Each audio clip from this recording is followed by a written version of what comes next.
నీ చిన్నప్పుడు నేను దొడ్లు కడగటానికి వెళ్తుంటే నా కొంగు పట్టుకుని తప్పటడుగులేస్తూ నా వెనకాలే వచ్చేవాడివి.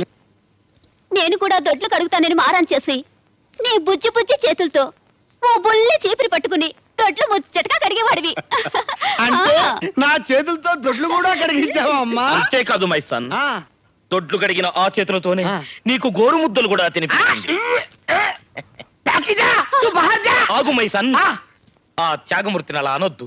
త్యాగమూర్తి? అవును బాబు, నేను ఒకసారి కాంతారావు గారింట్లో దొడ్లు గడగటానికి వెళ్తుంటే నేను వస్తానని మారాన్ చేసి నా వెనకాలే వచ్చావు. అప్పుడు నువ్వు చాలా చిన్నవాడివి బాబు. అక్కడ కాలు జారి ట్యాంక్ లో పట్టావు. వాటర్ ట్యాంకులో కాదు, సెప్టిక్ ట్యాంకులో. తన ప్రాణాలకు తెగించి ట్యాంకులో దూకి నిన్ను రక్షించింది. నిన్ను బయటికి తీసేసరికి నువ్వు స్పృహలో లేవు. నీ కడుపంతా ఉబ్బిపోయి. అవును, నువ్వు మింగిందంతా కక్కిచ్చింది నేనే బాబు.